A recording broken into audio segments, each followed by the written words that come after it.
Hey guys, and welcome to another Geek Reviews. This is Saturday's White Dwarf Weekly Review. And in this White Dwarf, we have quite a lot of stuff to review. Because, well, GW have decided, because it's Christmas, we need an early Christmas present. So, we've got quite a bit of stuff in here. Let's just start off. In here we have a nice Hobbit-based mission. So we've been getting quite a lot of Hobbit stuff. Recently because of the new Smaug model that's been released. And yeah, we've got a nice little mission in here where it's called Hunt for the Arkenstone. Basically how you play it, you have Bilbo and Smaug on a board and you have a few cards laying around. I'm not exactly sure, I haven't actually read the entire rules for it. But you try to hunt for Bilbo and the cards determine what happens in it. But yeah, I think it's quite a fun little game by the looks of things to play between you and your friend. If you happen to have a Smaug model and a Bilbo model. But yeah, if you don't, you can probably use some proxy stuff. But yeah, quite good that GW thought, oh, let's give them another random little game to play. That you don't necessarily have to play the full game for. Then what we have in next, we have some Hall of Fame, some background story by the looks of it on Prince Arian on a sharp claw. That guy there. I'm not exactly sure if I'm pronouncing that right, but so I hope I am. But yeah, you've got some background here, tells you the details about him. And then we have let's turn you off a second. Then we have some lovely Forge World models of the Solar Auxiliary.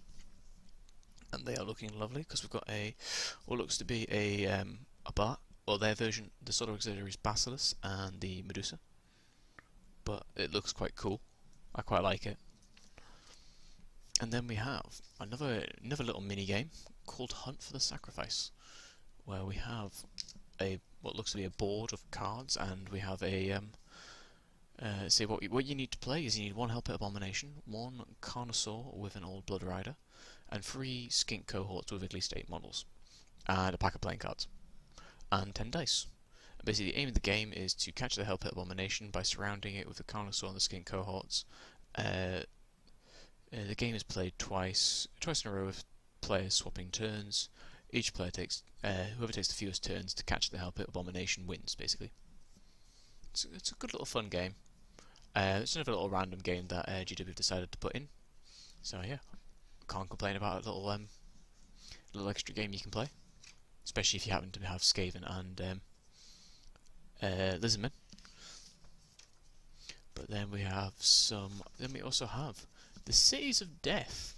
Those of you who remember my Shield of Baal Leviathan, they had the new missions for Missions of Death go in there, and the tactical objective cards that are in there. But they've seen fit to release tactical objective cards actually that you can pop out from the card, because they're on perforated cardboard. So you can pop these out and you can actually have tactical objective cards. You have the first 18 objectives, so you can use those, which are quite good. You don't have to use the Shield of Baal missions, so you don't have to own a copy of that to use those missions. You can designate to swap out your Cities of Death tactical objectives for Maelstrom of War tactical objectives, and it's basically got some notes in here on how you can swap it out and how you set up the boards, so you can still use the same objective as long as you've got use these objectives as long as you've got you meet the requirements for the board, 6 objective markers in buildings and stuff like that. So you don't have to have the Cities of Death missions from Highfield Leviathan. I'm pointing over there because that's where my book is. You can't see over there. I don't want to show you over there because it's a state. Because I'm getting ready to go away for Christmas, so I'm kind of trying to get as much recording done as I can before I go. That's why you can see my my Geekbox unboxing there. Just ignore that. Ignore that over there. Actually, wait. Ignore that. Ignore that over there. You can't see that. But yeah. Then we go on to some new the rules for Shield of Baal formations. Some new formations that they've released. We have 4 new formations in here. In this new White Dwarf. We have 3 for the Blood Angels / Flesh Terrors. and 1 for the Necrons. So those Necron players out there, get excited because there's Necrons coming soon. And I've decided I'm not going to go for Blood Angels, I'm going to go for Necrons, because why not? I've already got an Imperial army, I've got a Xenos army, so I want robots. Because why not? But yeah, so what we have in here, we have 4 formations. I'm going to go through them one at a time. They're White Dwarf exclusives, so if you want them, you have to have the White Dwarf. So, the first formation we have is the Angels of Wrath Intervention Force, which is this one right here. Lots of jump packs. What is in this formation? We have two assault squads and 1 Vanguard veteran squad. The only restrictions for this formation is all models must be equipped with jump packs. Then you can equip them however you want. Special rules for this formation is this formation must be placed in Deep Strike Reserve, and you make a single reserve roll for it. If successful, the formation then arrives from Deep Strike. The formation unit of Vanguard veterans must be placed first, and the Assault Marines do not scatter as long as the first model is placed within 6 inches of the Vanguard veterans. So basically, you deep strike those guys in using like a teleport home or something like that, so they can get some pinpoint deep strike, and then the other guys arrive around and going surprise. So that's quite cool. You can. It's kind of a bit like Belial and his Deathwing assaults. He can deep strike stuff in, and I think most of them have teleport homers and stuff like that. So you just deep strike them in and just don't scatter. So that's quite good. The other special rule for this formation is Meteoric Impact. Immediately after deploying your models, enemy units that are within 6 inches of the formation suffer a Strength 4 hit AP dash equal to the number of models that are within 6 inches. So if there's 4 models within 6 inches, they take a hit. In addition, all these models, like all the units that are hit, count as moving through difficult terrain next turn. So basically, you've came in that hard, you've came up a big dust cloud and stuff like that, and you've knocked the ground, you've shaken it, kind of thing. So it's making them harder to move. That's pretty cool. Next formation, we have the Angel's Fury Spearhead Force. What this formation contains is 3 tactical squads and 3 Storm Raven gunships. The restrictions are they must be 10-man tactical squads, and the sergeant must take a free teleport homer upgrade. So you're not going to complain about taking a free teleport homer upgrade. This formation's tactical squads cannot take dedicated transports and must begin the game embarked on the Storm Raven gunships. So you've got 3 Storm Ravens full of guys that are going to be in reserve, so they're all going to come on and like wreck some stuff. The special rules for this formation are Argo Triangulation. Any friendly Blood Angels faction, or any unit from the Blood Angels faction arriving from Deep Strike reserves within 12 inches of at least 2 or more models from this formation with teleport homers, so basically using your sergeants. They do not scatter when arriving from Deep Strike, and they can charge the turn they arrive. So if you combine that with the Angel's Wrath Intervention Force, that can be quite devastating. So you bring these 2 formations plus like a captain, just as a so you can have a warlord. You can go unbound, and that's quite devastating just from that rule there. The tactical marines also have objective secured, so you don't even have to be bound to get objective secured in this. You can bring this formation and still have it, and you've got like 3 flyers and stuff that's going to arrive from Deep Strike. You know, it's going to be quite devastating what you do. You can and also because the Spearhead Strike Force, you can start rolling for reserves for this formation from turn 1, which you can choose to re-roll. So if you fail, you can choose to re-roll it. So why wouldn't you just roll on turn 1? Okay, I've not made it, re-roll. You're more than likely going to get a free plus. So this formation is going to be devastating. If you're a Blood Angels player and you bring this, prepared not to have friends for long, because this is going to be devastating for anyone who goes against it, especially if you combine it with other formations, especially the Intervention Force. That's going to be devastating for anything arriving from Deep Strike near them. I know there's a few other formations out there which I think Blood Angels get access to in their own codex, which I think is, which benefits from deep striking and stuff like that. So just the intervention force and this one by themselves, it's going to be a lot of points to bring, but it's going to be devastating when you do. I just think I know formations are powerful. I know some of the Tyranid ones I was giggling at because how powerful they were, but being able to arrive from deep strike and still charge, I still think that's a little bit overpowered. I would love to be able to do that myself, but yeah, no. Yeah. Anyway, moving on. The Flesh Terrors Blood Rain Strike Force, which is this one right here. See if you can see it a bit better. This formation contains one Death Company squad, one Vanguard Veteran squad, one Assault squad, one Furious Dreadnought, and one Storm Raven gunship. So you know you can just see it's very close quarter combat and everything. All models for this formation must either be equipped with jump packs or begin the game embarked on the Storm Raven gunship. So if you want to save some points, you can keep your Death Company in with no jump packs and keep them inside the Storm Raven. Same with the or the Vanguard veterans in there, or the Assault squads, depending if you want to just save some points on there. The Dreadnoughts are automatically going to be carried by that anyway. So special rules for this formation are they get Crusader. So I think it's like you roll 2 dice and you pick the highest for your run move. So that's pretty cool. Okay, other ones, the actual name special rules are Crimson Thunderbolt. On the turn in which the unit from this formation disembarks from the formation's Storm Raven gunship, it can reroll failed charge rolls, and it also has the Rage special rule.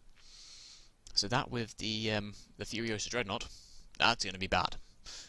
If you put the Death Company in there, so I think they already have Rage anyway, so that'll probably be best with the Vanguard veterans.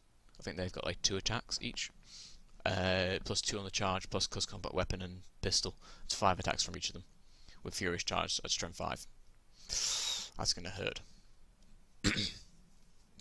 Poised to strike. All units from this formation equipped with jump packs must be placed in Deep Strike Reserve. When making reserves rolls, make a single reserve roll for the entire formation, and you can choose to re-roll that when it's arriving from reserve. So if you fail, you can choose to re-roll it, or if you've or if you've actually passed and you don't want it to arrive yet, you can try and re-roll and try and make it not successful and make it arrive like turn 3, depending on how the battle's going and where you need reinforcements. So yeah, Rain of Blood isn't the last formation special rule. The formation, when the unit arrives from this formation from Deep Strike, it gains counterattack and Fearless on the until your next turn. So if you can't charge the turn it arrives, because you've not brought the other formation that allows you to do that, because that'll be like 4 Storm Ravens. Pardon me. They have counterattack, so if they get charged, they count as charging, and they're also fearless, so so that's better than they shall not fear for a turn. That's good. That formation, I quite like that formation actually. Thinking about it, because it's nicely balanced. The other 2 formations, if you put them in parallel with each other, that's going to be devastating. That's the Angel's Fury Spearhead Force is. I think that's going to be a devastating game changer if you bring that, especially with another formation that means you have to deep strike stuff. Because what are you going to do first turn? You're going to try and get these on the board. If not, you maybe have like a Dreadnought hidden away somewhere, just so you can have something on the board to start off with, and like just hide it. Then like roll for it for first turn. If it doesn't come on, it doesn't come on. But you can re-roll. So that's going to be quite evil and devastating. Yeah. Luckily these are White Dwarf exclusives, so if you don't have the White Dwarf, you can't use them. And it's only on sale for a week. Unless you buy a digital edition. Don't buy digital editions. Go support your store, because you don't get the cards otherwise. Okay. As well, we have the last formation, which is for the Necrons. This is the Murfit Dynasty, I think that's how you pronounce it. Resurrection Detroix. Basically, this formation is 2 units of Necron Warriors, 2 units of Necron Immortals, and 1 Monolith. So you can see that there. I love the paint scheme for this army. It's actually kind of what inspires me to do a Necron army, just this paint scheme. I won't be able to do it, but it looks cool. Basically, the special rule for this formation is quite nice. Locus of Resurrection.